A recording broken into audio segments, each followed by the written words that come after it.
श्री दत्तप्रबोध अध्याय 8. महर्षी दुर्वासांचा जन्म.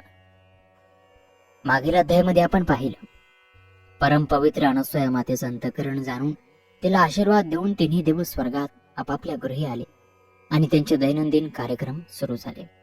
आता त्या पुढील कथा. एकदा वैकुंठावरून सत्यलोकात श्रीहरी आले होते.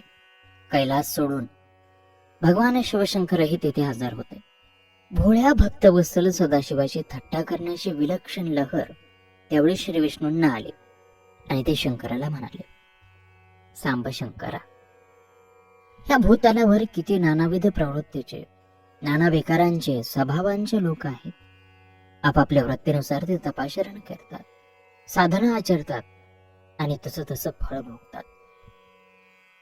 सर्वजण निष्काम कर्मयोग म्हणून तपश्चर्या करू शकत नाही. कुठल्या तरी सुष्ट किंवा दुष्ट हेतूने प्रेरित होऊन तुझी साधना करतात. कोणी सोमवारचे उपास तापास धरतात, कोणी निर्जळी शिवरात्र करतात, कोणी अनुष्ठानाला बसतात, तर कोणी जपजाप्य भजन कीर्तन करतात, कोणी कशासाठी तर कोणी कशासाठी तुझी उपासना करतात. त्यांच्या कामना तू पूर्ण करतोस, गुणाप्रमाणे फळ देतोस, देताना कुठलाही विचार करत नाहीस. भोळेपणानं याचक मागतील ते दान त्यांच्या पदरात टाकतोस. कोणाला अमृत फळ देतोस, कोणाला कंठमाळेजवळ स्थान देतोस आणि कधी कधी तर आत्मलिंगाचं दान देऊन बसतोस आणि साराच प्रलय होतो. आपण केलेल्या पुण्यानं सुख वाटायला येतं आणि आपल्या पापाचंच दुःख आपल्या पुढं उभं आयुष्य जाळतं. आपले कर्मच आपल्याला पुनर्जन्माचा फेरा फिरायला लावतात. सहजासहजी मुक्ती कोणालाच मिळत नाही. ज्या ज्या देवताला भजावं, त्यांची पूजा अर्चा करावी, त्याला प्रसन्न करून घ्यावं, त्या देवताचा लोप तात्पुरता प्राप्त होतो. सुख उपभोगायला मिळतात. पण जेव्हा पुण्य संपतं तेव्हा मात्र पुन्हा गर्भवास सहन करून जन्म घ्यावा लागतो. माणसं पुण्य करून स्वर्गात येतात, पण पुण्य संचय संपताच गडगडत भूलोकी जातात. स्वर्गाच्या पलीकडे आणि भूलोकांच्या अलीकडे हा यमलोक आहे. जे पापी, अधर्मी, दुष्ट लोक आहेत अशांसाठी हा यमलोक. वाम मार्गे मात्रागमनी, गुरु बालहत्येचे धनी, परस्त्री गमन करणारे आणि रक्ताला हिंसेला चटावलेले लोक नरकात जातात. आणि अशा या भक्तांसाठी तुम्ही कैलासना वाटेल ते द्यायला तयार होता. पार्थिव सुखाच्या राशींवर लोळण्यासाठी, क्षणभंगूर सुखांसाठी तपस्येचा मार्ग अवलंबणाऱ्या ह्या तुमच्या साधकांना कैलास मिळतो, पण कायमच्यासाठी नाही. त्यांचं पतन हे ठरलेलं असतं. पण ही कैलासनाथा वैष्णव भक्तांचं तसं नाही. वैष्णव नामाचा महिमा तुला माहित आहे. वैष्णव सत्तेचा अधिकार तो जाणत नाहीस, म्हणून तुला सांगतो. माझा भक्त मला सहज भेटला तरी त्याच्या सर्व चित्तवृत्ती लोप पावतात, लयात जातात. कोणताही दोष अंतर्यामी उरत नाही. प्रत्यक्ष कर्दनकाळ यमही या वैष्णवांचा किंकार होऊन राहिला आहे आणि हात जोडून विनवितो आहे की प्रत्यक्ष आमचा दैनंदिन व्यवहार आपण रोखला आहात. काहीतरी उपाय सांगा. आणि असं म्हणून यमानं आपल्या दूतांना ही आज्ञा दिली आहे की जिथे हरिकथेचा नामघोष दुमदुमत आहे तिथे आपली सत्ता चालत नाही. जिथे जिथे वैष्णव भक्त नांदत आहेत त्या स्थानाला आपला वाराही लागता कामा नये. आणि ज्या ज्या ठिकाणी कीर्तन रंगात डुबलेले श्रोतेजन आहेत त्यांना स्पर्श हे करणं आपल्याला अशक्य आहे. हे सांब शंकरा, आयुष्यात कधीही कोणतंही पुण्य केलेलं नसलं आणि शेवटी एखादी व्यक्ती एखाद्या वैष्णव भक्त संतांच्या चरणी लागली तर कर्दन काळही त्याला स्पर्श करू शकत नाही. केवळ त्या संतांचं महात्म्य एवढं असतं की त्या वैष्णव भक्त संतांच्या सहवासात आलेल्या त्या पापी माणसाच्या पापाची धुनी होते. संत महात्म्य ही अपार आहे, पण पार्वती रमणा, सर्व वैभवात, सुखोपभोगात, राजविलासातही कमलपत्रासारखा कोरडा राहणारा वैष्णव भक्त हा श्रेष्ठ आहे. त्या माझ्या भक्ताला प्रसन्न होऊन मी सारं काही देतो. जगाचं अधिराज्य, सप्त स्वर्गांचं सुख, संपत्ती, सर्व विलास देऊ शकतो, पण तो त्या कशातही न गुंतता अलिप्त राहतो, विरक्त राहतो. भजन, नामस्मरण, संकीर्तन हेच त्याची सुख लालसा. अशा या उदास वैराग्य संपन्न संतास मी विमान पाठवून वैकुंठास बोलावून घेतो आणि माझ्या हृदयाशी धरतो. त्यांचा जन्म मरणाचा फेरा वाचवतो. पुन्हा भूलोकाची यात्रा त्यांना करावी लागत नाही. वैकुंठ स्थान म्हणजे हे चंद्रमौळी शंकरा असं स्थान नव्हे की पुण्य करून पायाशी यायचं आणि पुन्हा पुण्य संपताच जन्म मरणाच्या फेऱ्यात गुंतायचं. हे सर्व व्यापार फक्त कैलासावर, इथे वैकुंठात नव्हे. भगवान विष्णूंचं हे वक्तव्य ऐकताच सांब सदाशिव हसले आणि म्हणाले, अनंता, तुझी लीला अगाध आहे. अरे सर्व सत्ताधीश तर तूच, मग हे लोकालोक तूच का निर्माण केलेस? एकच वैकुंठ का निर्माण नाहीस केला? हे सर्व निर्माण केलंस तूच, आणि तूच आता मला बोल लावत आहेस? हे रीत बरी नव्हे. तुझ्याच आज्ञेने ना हा औट हात पिंड निर्माण केला. इंद्रियाला अधिष्ठान दिलंस आणि स्वतः सूत्रधार झालास.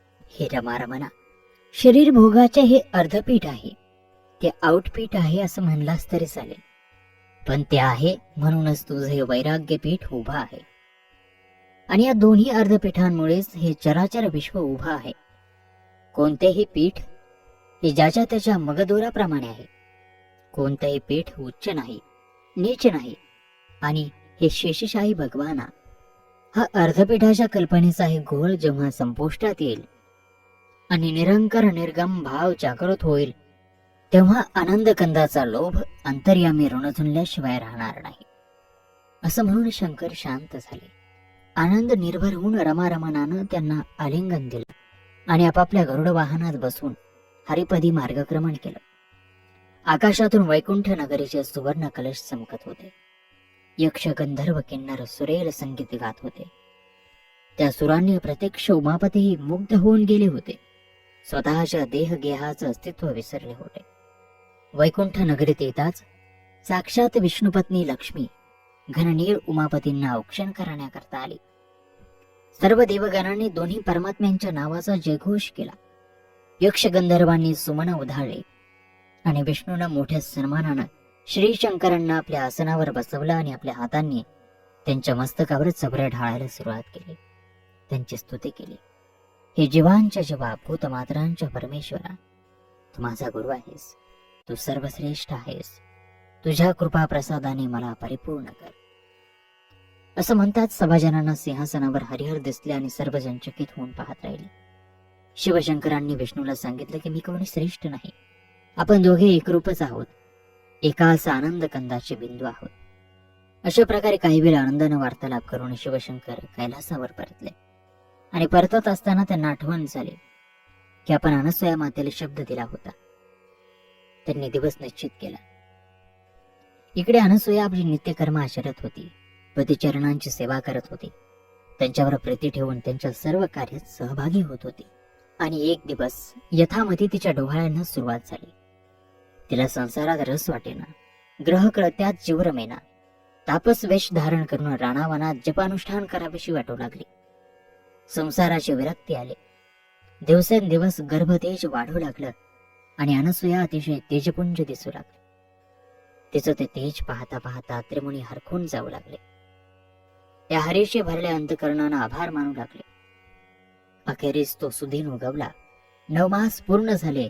अनसूया प्रसूतकरांनी व्याकुळ झाली. सर्व ऋषीपत्नींनी तिची सहजगत्या मुक्तता केली आणि एका तेजपुंज बालकाला अनसूयेनं जन्म दिला. त्या बालकाला उष्ण पाण्याचं स्नान घालून त्याच्या तोंडाला सोन्याच्या अंगठीनं मध चाटवून सोयीनीनं सुस्नान झालेल्या अनसूयेच्या पुढ्यात ठेवलं. तिला औषध पाणी दिलं. 4 दिवस भुरकन निघून गेले. 5व्या दिवशी सर्व ऋषीगणास बोलावून 5वीचं पूजन केलं. उत्तर रात्रीपर्यंत विलास जागरण घडवलं. अशा प्रकारे बालजन्माचे 10 दिवस पूर्ण सुवेर पाळून 11व्या दिवशी अत्रिमुनींनी शुद्ध स्नान करून स्वधर्माचरण केलं. पंचमहायज्ञ देवपूजा केली आणि 12व्या दिवशी 12 बळींचं पूजन करून ऋषी मंडळींना आमंत्रण देऊन त्यांना सुग्रास भोजन दिलं. त्याच दिवशी बारसं केलं. ज्ञानी मानी वयोवृद्ध ऋषीवर्य त्या बालकाची जन्मकुंडली मांडून बसली आणि त्यांनी सांगितलं की हा मुलगा पुढे अतिशय थोर तपस्वी होईल आणि आपल्या तपतेजाच्या सामर्थ्यानं पृथ्वीला ललामभूत होईल. जिकडे तिकडे सन्मान मिळविल. सर्व थोर नृपतीही त्याला अरण्य भावानं शरण येतील. हे भविष्य वर्तवल्यानंतर त्या मुनी महाराजांनी पंचांगातून एक शुभ घडी काढून दिली आणि त्या घडीला त्या बालकाच्या नामकरण विधीला सुरुवात झाली. सर्व ऋषीपत्नींनी त्या बालकाला आणि त्याच्या पालखीला नाना प्रकारे पुष्पसंभार रचून सजवलं होतं. अनसुयेच्या मांडीवर बाळाला आडवा ठेवून 5 सुवासिनींनी मुहूर्त घडी साधून औक्षण केलं आणि पाळण्यात ठेवलं. पाळण्याला सुरेख चिमणाळे मखमली चांदबा झुमझुमणाऱ्या तुरड्या बांधल्या होत्या. अशा सुरेख पाळण्यात त्याला घालून त्याला जोजवत सुरेल स्वरात पाळणा म्हणायला सुरुवात केली. तो आनंद सोहळ्याचा नाद आकाशात कितीतरी वेळ दुमदुमत होता. पाळणा संपल्यानंतर बाळाचं नाव काय ठेवायचं हा प्रश्न सर्वांना पडला. तेवढ्यात अनसुयेला श्री शंकराच्या वराची आठवण झाली आणि हा साक्षात तामसाचा अंश, दुर्जटीचंच रूप. तेव्हा याला दुर्वास असं हे नाव शोभून दिसे असं तिने ठरवलं. त्याच्या कानात तेच नाव ठेवायला सांगितले. सर्व जमलेल्यांना तांबूल, साखर आणि अन्य नाना खिरापती देऊन अत्रि मुनींनी बोलवलं आणि मग अतिशय ममतेनं आणि प्रीतीनं अनसुयेनं बाळाला पदराखाली घेतलं आणि तो अमृताचा पान्हा त्याच्या मुखी धरू लागले. घरी आलेल्या त्या साक्षात आनंद कंदानं अत्रि दाम्पत्याच्या सुखाला पारावर राहिला नाही. अशा प्रकारे श्री दत्तप्रभूत ग्रंथाचा हा 8वा अध्याय या ठिकाणी समाप्त होत आहे. पुढील 9व्या अध्यायामध्ये श्री दत्त जन्माची कथा आहे. तेव्हा अशी ही गोड कथा पुढील अध्यायात ऐकायला नक्की विसरू नका.